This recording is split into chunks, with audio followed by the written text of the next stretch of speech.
Bonjour, je suis Jean-Valéry du blog immogagnant.fr et je vous souhaite la bienvenue dans ce nouveau partage immobilier. Dans cette vidéo, j'ai décidé de vous décrire quelles sont les 3 étapes qui vont vous permettre de définir votre stratégie d'investisseur immobilier. Je vous en dis pas plus, c'est tout de suite après la citation inspirante.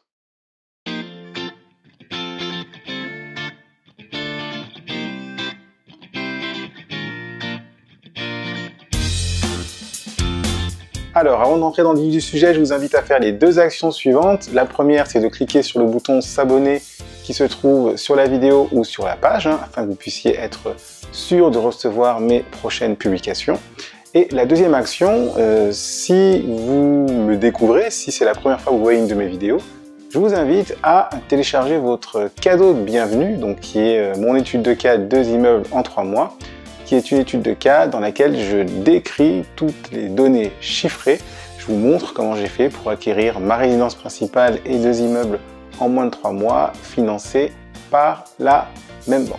Et vous recevrez par la suite un deuxième cadeau qui est mon e-book, les 10 commandements de l'investisseur à succès, qui vont vous décrire les différentes étapes pour pouvoir investir sereinement dans l'immobilier. Alors, c'est parti. Donc, si vous êtes débutant dans l'immobilier, c'est-à-dire si vous souhaitez investir mais que vous ne l'avez pas encore fait, eh ben, il est probable que vous vous posiez des questions. Souvent, quand on est novice dans l'immobilier et qu'on veut investir, on se pose la question, mais par quoi commencer, où investir, dans quoi, quelle stratégie adopter. Donc, si vous êtes dans cette situation-là, cette vidéo est pour vous. Alors, voici les 3 étapes. Première étape qui va vous permettre de définir votre stratégie d'investisseur immobilier. Il faut que vous puissiez connaître votre pourquoi et que vous puissiez définir vos objectifs. Alors, c'est très important de connaître son pourquoi parce que c'est ce qui va vous permettre de vous donner une vision, une destination. Donc, j'en parle beaucoup dans ma première vidéo d'ailleurs, donc je vous mettrai le lien dans la description afin que vous puissiez aller la regarder si vous le souhaitez, où là je parle de l'importance de connaître son pourquoi et de bien le définir. Donc, une fois que vous avez défini votre pourquoi, vous allez définir vos objectifs. Pour faire cela, je vous invite vraiment à prendre une feuille de papier et à écrire très clairement pourquoi vous voulez investir dans l'immobilier. Est-ce que c'est parce que vous souhaitez avoir un complément de revenus? Est-ce que vous souhaitez investir parce que vous souhaitez devenir indépendant financièrement? Ou alors peut-être que votre travail actuel vous plaît, vous n'avez pas envie de changer et vous souhaitez juste investir pour avoir des biens à léguer à vos enfants plus tard.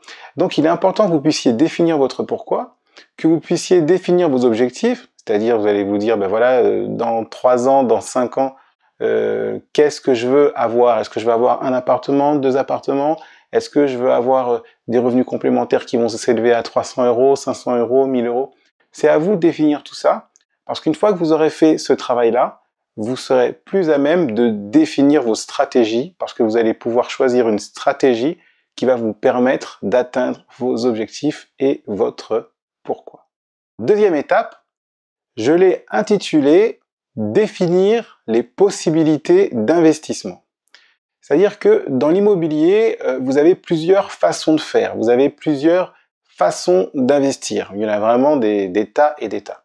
Et donc, pour que vous puissiez définir votre stratégie d'investissement à vous, il faut que vous puissiez savoir qu'est-ce qu'il est possible de faire dans l'immobilier afin que vous puissiez choisir la stratégie qui vous convient. Donc pour cela, pour pouvoir définir donc ce qu'il est possible de faire dans l'immobilier, j'ai choisi de faire cela en 3 critères. Donc je vais vous demander d'analyser du moins ces 3 critères-là. Premier critère, vous allez vous demander au niveau du type du bien immobilier, qu'est-ce que vous pouvez acheter? Du moins, qu'est-ce qu'il est possible d'acheter? Alors, vous pouvez acheter un appartement qui peut être un T1, T2, T3, T4, T5. Donc, si vous prenez un appartement T1, T2, ça va être plutôt donc une petite surface donc pour un célibataire ou alors pour un étudiant. Si vous prenez un appartement plutôt grand, T3, T4, ça va plutôt être pour une famille ou pour de la colocation. Vous pouvez également aussi acheter une maison si vous le souhaitez. Mais en termes de biens immobiliers, vous pouvez aussi opter pour des locaux commerciaux, pour des bureaux. Vous pouvez également aussi acheter un mobil-home, ça aussi ça se fait. Vous pouvez très bien acheter un terrain, vous pouvez également acheter un immeuble. Donc vous voyez, vous avez plusieurs possibilités d'investissement. Rien que déjà au niveau du type du bien, vous en avez plusieurs. Donc analysez déjà ce premier critère, voyez ce qu'il est possible d'acheter et en fonction, dites-vous dans quel type de bien vous ressemble le plus. C'est-à-dire que est-ce que vous vous sentez plus capable d'investir dans un appartement d'abord ou alors vous préférez tout de suite aller prendre un immeuble. Donc là après c'est à vous de voir, c'est à vous de ressentir quel est le type de bien qui vous correspond le mieux pour un premier investissement. Alors, deuxième critère, vous allez du moins analyser ou choisir le mode de location. Alors, le mode de location, il y en a deux, soit de la location classique, dit location nue, ou alors de la location meublée. Donc là, après, c'est à vous de voir qu'est-ce que vous préférez parmi ces deux modes de location, parce que la location classique, c'est une location dans laquelle vous allez pouvoir mettre des locataires qui eux-mêmes vont acheter leurs meubles et vont monter leurs meubles dans l'appartement. Et dans ce type de location, vous pouvez louer l'appartement, vous pouvez faire des baux qui vont jusqu'à 3 ans et qui sont renouvelables. La location meublée, c'est assez particulier puisque c'est vous qui achetez les meubles et qui les installez. Et ensuite vous faites venir votre locataire. Mais la location meublée, généralement, c'est des baux d'1 an qui sont renouvelables. Après, chaque type de location a son avantage et son inconvénient. Par exemple, pour la location meublée, généralement, vous allez percevoir un loyer qui est plus élevé parce que les meubles sont à vous. Au niveau de la location meublée, au niveau de fiscalité, au niveau fiscal, ça va être aussi plus intéressant. Maintenant, les baux sont des baux de 1 an, donc ça veut dire que le turnover va être plus important que si vous optez pour une location classique.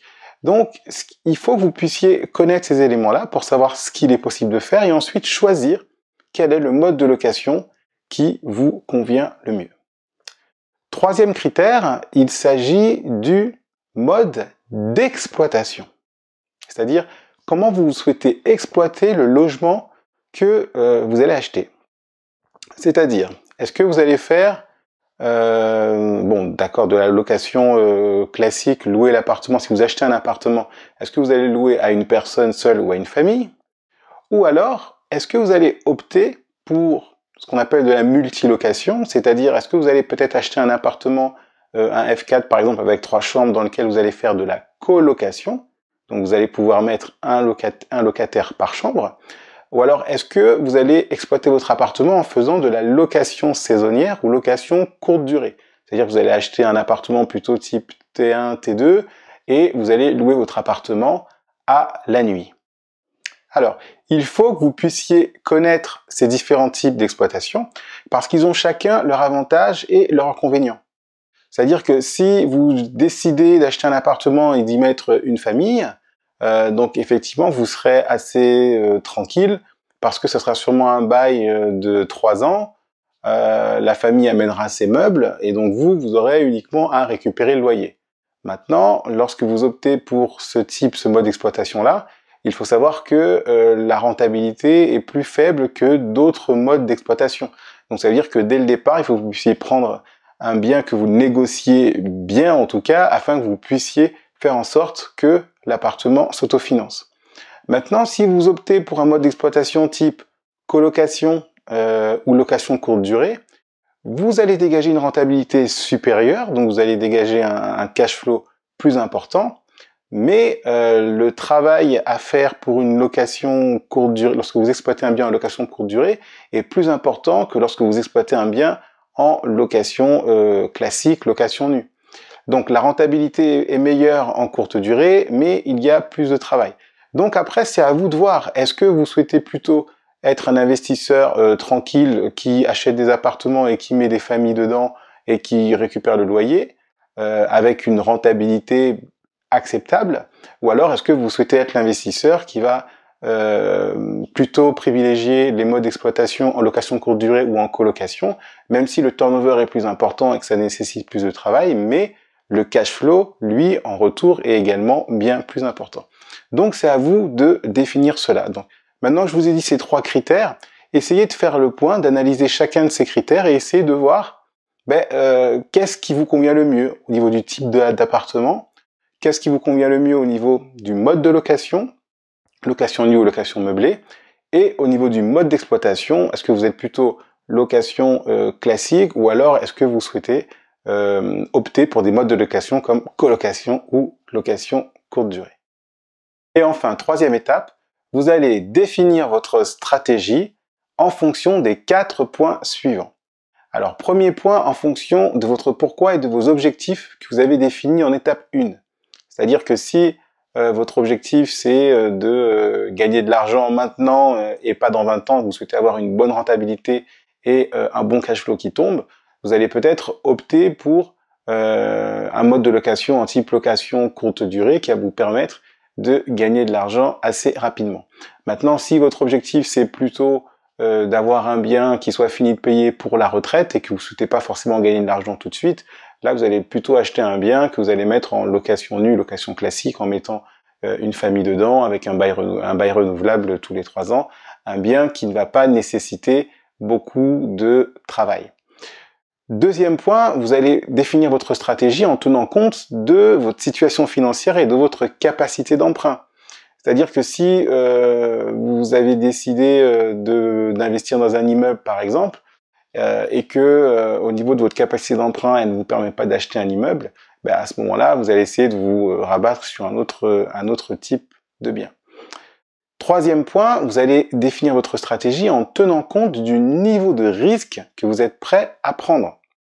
Par exemple, si vous décidez toujours d'acheter un immeuble pour un premier investissement, il faut savoir que dans un immeuble, il y a plus de risques que dans un seul appartement, Parce que si vous achetez un immeuble, vous allez acheter un immeuble de plusieurs appartements, donc la probabilité qu'il y ait un problème dans un appartement est donc multipliée par 3 s'il y a 3 appartements.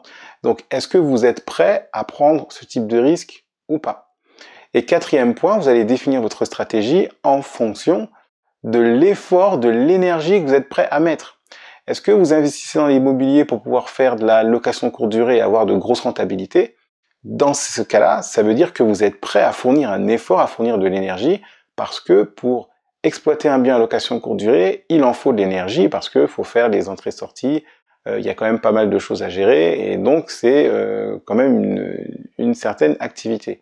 Maintenant, si vous choisissez d'investir dans l'immobilier juste parce que vous voulez avoir un bien qui soit payé à votre retraite simplement et que vous n'avez pas envie de déployer beaucoup d'énergie, vous achetez un appartement, vous louez de manière classique. Donc là, ensuite, c'est à vous de voir. Donc vous allez définir votre stratégie en fonction de tous ces points-là et tous ces critères. Alors, nous arrivons au terme de cette vidéo.